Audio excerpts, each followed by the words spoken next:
Bonjour à tous, c'est Tolo et bienvenue sur ce podcast où on vient déconstruire les sujets de société et souvent l'idéologie dominante, non pas dans le but de troller ou de crier au complot, mais pour éveiller les futurs leaders conscients, disruptifs et impactants qui vont déconstruire le monde d'aujourd'hui et construire le monde de demain. Donc tout d'abord, merci à tous pour tous vos commentaires super intéressants à lire et encore désolé si je ne réponds pas, c'est juste que si je commence à répondre à un commentaire et pas aux autres, ça peut être un peu compliqué, mais je vous remercie et j'ai envie de rebondir sur certains commentaires parce que effectivement, je vous décris à travers ce podcast un état de lieu pas des plus réjouissants, je vous l'accorde, et certains me demandent mais c'est quoi l'issue ? Et c'est vrai que je disais que la répression allait forcément mécaniquement augmenter en fonction des différentes attaques du camp Marvel, pour les raisons que j'ai expliquées dans le podcast précédent, donc simplement dû à des mécanismes de protection de réseau. Et donc là, j'ai quand même envie de revenir sur ce point-là et vous parler un peu de ce conflit. Et j'ai choisi ce titre de podcast, L'art de la guerre. Parce qu'en fait, je fais tous ces podcasts pour donner un état des lieux un peu plus précis, parce qu'en fait, ce qui se joue dans ce conflit va bien au-delà de juste gagner l'opinion publique ou avoir la vérité ou avoir la justice. Et comme je l'ai expliqué dans d'autres podcasts bien avant, il y a tout un système judiciaire, il y a des réseaux institutionnels, des réseaux discrets, une volonté de nous polariser dans l'émotionnel pour mieux nous manipuler, une médiatisation orchestrée et tout plein de paramètres qui font que cette affaire petite nous permet de comprendre un peu toutes ces autres affaires complexes que l'on peut voir dans l'actualité en général, mais qui sont un peu plus loin pour nous sur un point de vue un peu plus de proximité et émotionnel. Et par conséquent, je voudrais donc parler de ce conflit qui a commencé par un échange de points de vue côté Marvel, qui s'est embrayé par un conflit de points de vue du côté de l'illustratrice. Ensuite, il y a eu une guerre qui a été déclarée du côté de Marvel pour rétablir la vérité. Et ensuite, il y a eu une guerre, littéralement, pour détruire Marvel du côté de la partie civile. En fait, dans l'inconscient collectif, c'est ça qui choque un peu tout le monde. C'est la violence de l'attaque côté partie civile pour détruire un homme et finalement le rouleau compresseur systémique qu'il s'est pris alors que lui c'était un petit youtubeur un peu isolé avec certes une grosse communauté mais qui n'utilisait que sa voix et sa répartie pour se défendre. Pour introduire cette notion de guerre, c'est que finalement les victimes au niveau de la justice, donc les personnes qui portent plainte, quelque part ont fait preuve d'une intelligence et d'une violence dans leurs attaques qui sont sans commune mesure par rapport à ce que Marvel a pu prévoir. Et donc finalement, le contexte de la guerre ici, c'est vraiment qu'il y a deux camps, donc deux camps ennemis, avec utilisation, on va dire, d'armes. Bien sûr, c'est pas des armes réelles, mais c'est des armes qu'on a à notre disposition, que ce soit le réseau, que ce soit des outils numériques et autre chose, et une volonté d'attaquer pour gagner. Et en l'occurrence, dans ce cas, c'était pour détruire quelqu'un ou pour soumettre quelqu'un. Et donc, il y a vraiment pour moi l'énergie de la guerre que l'on peut sentir du côté de la partie civile. Et c'est ça que j'ai envie de vous faire comprendre, c'est que au-delà de cette affaire finalement Marvel, c'est que cette énergie de la guerre est très présente dans le camp finalement de certaines minorités ou de communautés qui est organisée face à un peuple qui finalement un peu, je vais le dire comme ça, bébête, qui recherche juste la vérité et la justice. Et donc, pour avancer dans mon propos, j'ai envie quand même qu'on regarde plus en détail quelles leçons finalement on a à tirer du camp d'en face. Parce que qu'on le veuille ou non, qu'on soit pour ou contre eux, c'est quand même magistral ce qu'ils nous ont sorti. Et ça, moi, je reste quand même admiratif en tant qu'observateur et je tiens vraiment à souligner les points forts qu'il y avait de leur côté pour qu'on puisse s'en inspirer. Et donc, évidemment, je ne prendrai pas tout le côté un peu vice, mensonge, etc. Mais vraiment, pour qu'on puisse nous s'inspirer de comment on a perdu les premières batailles. Donc, comme je vous le disais, c'est que premièrement, ils avaient une intention de partir en guerre. Et ça, il faut que ce soit clair pour tout le monde. Ils avaient ce désir ardent, brûlant, bouillant de le faire payer, de le faire taire. Peut-être parce qu'il a fait un affront légitime ou non, peu importe. Mais en tout cas, une chose est sûre, c'est qu'ils étaient déter. Pendant 2 ans, ils étaient déterminés pour constituer le dossier pour le jour du procès et jouer de tout ce qu'on sait, donc de leur réseau, etc. Donc la première chose, c'est qu'ils étaient déterminés. La deuxième chose, c'est qu'ils avaient une stratégie. Ils se sont réunis autour d'une stratégie. Ils se sont regroupés à plusieurs pour attaquer un homme et le tout en même temps. Ça veut dire que ça aurait pu être des procès différents, notamment pour l'avocat de la partie civile et le reste des 8 autres parties civiles. Mais là, ils ont attaqué en même temps, le même jour, le même procès, à 9 du coup.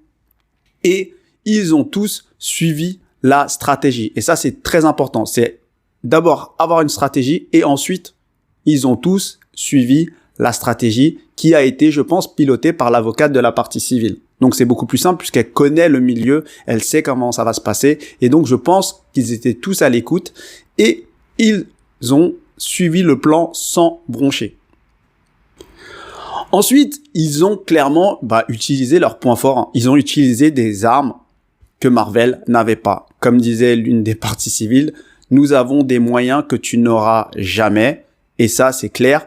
À un moment, tu gagnes une guerre, entre guillemets, non pas en se bataillant avec les mêmes armes, mais en surprenant l'adversaire et en utilisant d'autres armes que lui, peut-être, n'a pas, même si lui, il avait d'autres armes. Et donc, les armes de Marvel, c'était plus avoir la vérité de son côté, avoir la répartie, avoir sa communauté.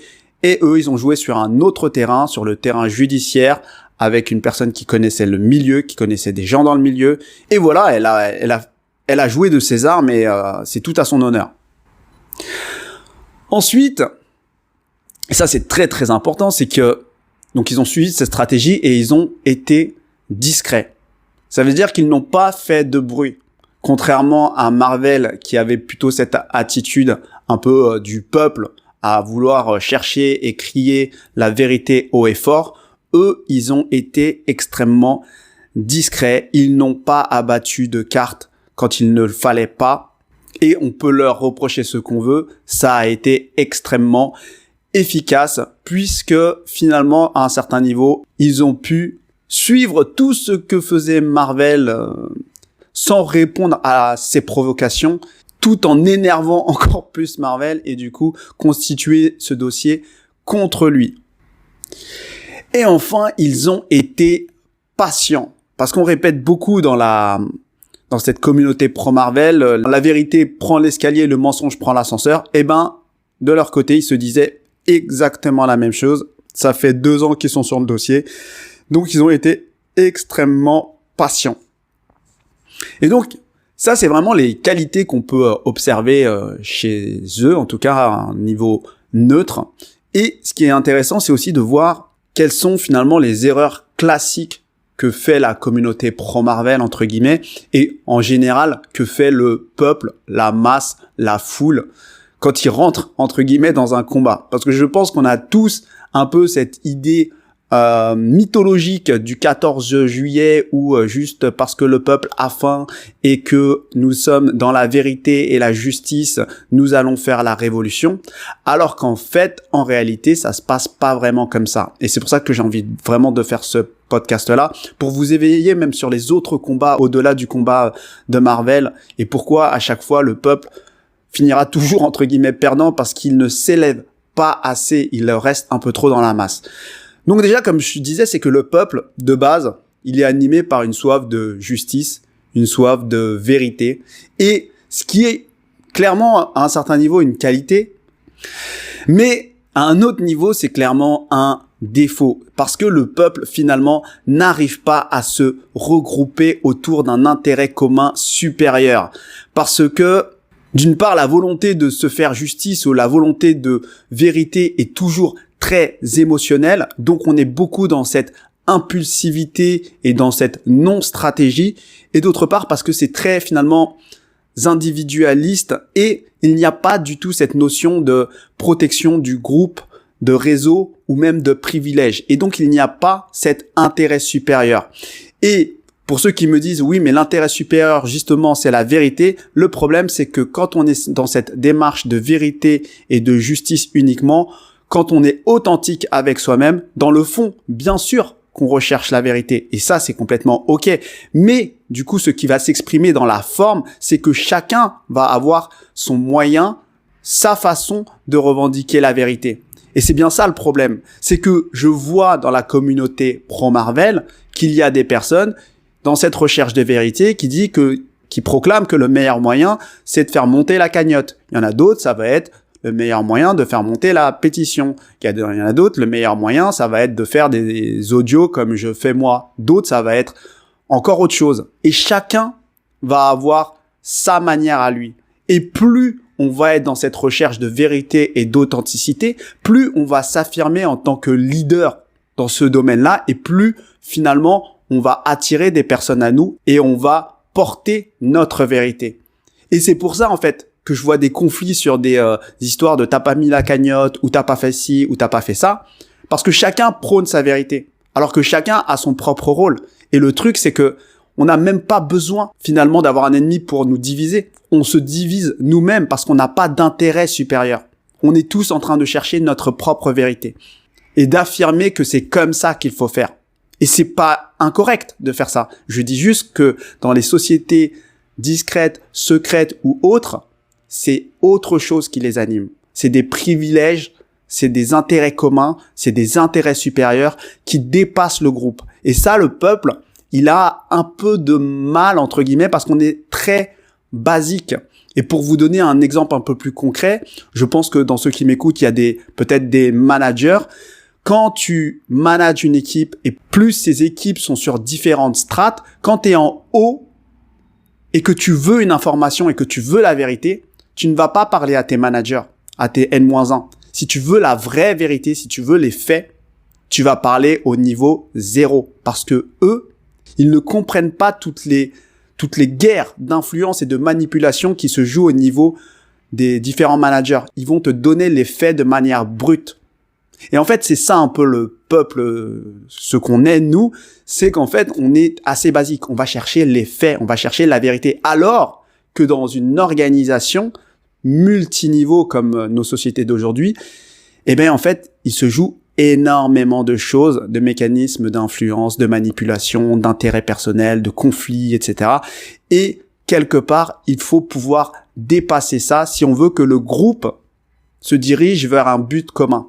Et le peuple, généralement, on est un peu trop basique. On n'arrive pas à comprendre toutes ces relations d'influence, etc. Et nous, on veut juste les faits, la justice, ce qui est très bien, mais c'est ce qui peut nous desservir lorsqu'on se fait attaquer par des personnes qui nous cherchent la guerre et qui utilisent ce rouleau compresseur systémique. Et donc ça, c'est vraiment très important de comprendre cette notion-là parce que généralement, on tombe tous quelque part dans ce piège, c'est qu'on est en face de personnes qui ont déjà les réseaux en place, ont déjà les institutions en place, ont déjà les privilèges en place. Ils savent déjà que, quelque part, leurs membres ont fait des initiations pour ne pas trahir le groupe. Donc, quand on les attaque, le mécanisme de protection du groupe, évidemment, c'est une contre-attaque. Et cette contre-attaque est forcément très violente. Et le peuple n'est pas du tout organisé. Il n'est pas du tout prêt à se prendre ce type de contre-attaque. Et c'est pas de sa faute, c'est juste que eux sont prêts à protéger leurs intérêts. Et c'est que nous, on est juste un peu naïfs, entre guillemets. Et donc pour moi, c'est ça qu'il faut un peu prendre conscience, c'est un peu de sortir de cette naïveté et juste de ce combat de vérité quand en face de nous, on nous attaque pas à la cuillère, on nous attaque au char d'assaut. Et c'est pas que je suis contre le fait qu'on puisse dialoguer, qu'on puisse faire de la CNV, qu'on puisse faire de la pensée positive, etc. Simplement, à un moment, quand tu te fais attaquer au char d'assaut, il faut prendre conscience que là, on se fait attaquer au char d'assaut. Et que simplement, il faut pouvoir observer les méthodes de la partie adverse pour pouvoir se réadapter et se réinventer pour pouvoir se défendre avec les bons outils. Et c'est pour ça en fait que à un certain niveau, j'invite les leaders de la communauté pro Marvel. Et moi, je pense que je pense pas me tromper, mais je sais qu'il y a un compte Insta qui s'appelle Free Marvel et je sais que c'est des proches de Marvel. Je sais qu'il y a un groupe Facebook qui s'appelle peut-être, je sais plus comment il s'appelle, mais il s'appelle Free Marvel et je pense que c'est des proches de Marvel. Et c'est un peu ces personnes-là qui sont finalement les organisateurs de toute cette communauté et je les invite réellement à définir évidemment des objectifs plus précis, même si tous les hashtags Free Marvel sont top, la cagnotte est top, les signatures sont top, mais par rapport à la description de la réalité, on a l'impression que c'est pas forcément suffisant pour répondre à ce rouleau compresseur systémique qui attaque cet homme seul et qui est aujourd'hui en prison. Et quand je parle d'objectifs plus précis, c'est vrai que on a beaucoup d'irrégularités dans le dossier, des personnes qui sont auteurs de ces irrégularités. Évidemment, il y a des avocats qui sont embauchés, mais peut-être que ça va nécessiter des actions en dehors de la justice, peut-être dans les médias mainstream, dans les médias moins mainstream. Je sais que le compte Free Marvel, par exemple, recrutait des personnes qui pouvaient être détenteurs de preuves, et c'est top. Et je pense que le compte Free Marvel peut aussi faire appel à la communauté pour savoir s'il y a des personnes qui ont le bras long, quelque part à un certain niveau, parce que il n'y a pas que des réseaux qui s'entendent finalement dans ce domaine-là. C'est des réseaux qui interagissent uniquement par intérêt. Il faut pas croire que dans la communauté pro Marvel, il n'y a aucune personne qui est entre guillemets privilégiée. L'idée, c'est un peu de se dire que il y a plusieurs batailles, il y a plusieurs actions à mener et être peut-être plus stratégique. Après, j'ai aucune leçon à donner, mais simplement pour dire que même si les initiatives d'aujourd'hui sont top, vraiment c'est top, je pense que par rapport à la description de ce qui se passe et de ce qui se joue, à un moment, il va falloir être un peu plus structuré, plus organisé, faire plus appel à la communauté peut-être et utiliser cette communauté à bon escient.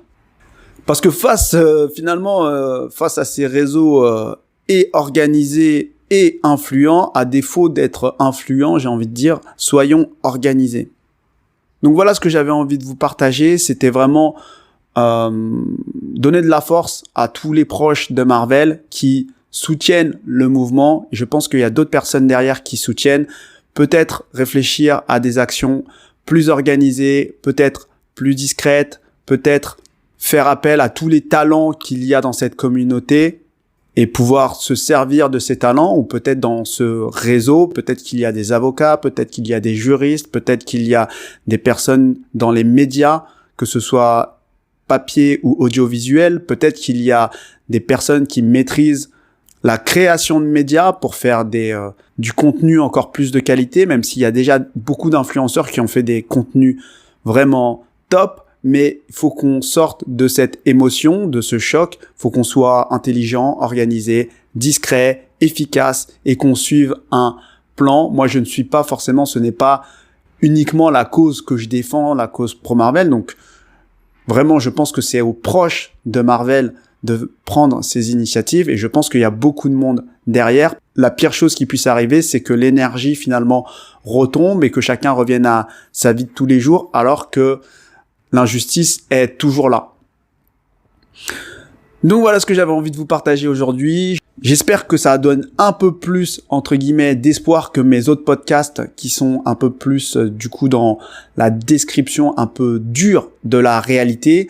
Pour moi, c'est essentiel de d'abord décrire la réalité. Après, moi, ce que je pense, c'est que, à un certain niveau, on doit reprendre notre pouvoir personnel et notre pouvoir en groupe et pouvoir se rassembler autour d'intérêts supérieurs et qu'on puisse arrêter de se tirer dessus et qu'on puisse utiliser les talents de chacun. Moi, ça, c'est ma vision et n'hésitez pas à exprimer votre vision. Peut-être qu'il y a des initiatives qui existent et que je ne connais pas. N'hésitez pas à les partager en dessous. N'hésitez pas à liker, commenter, partager, vous abonner. Je vous souhaite à tous une bonne journée et à bientôt.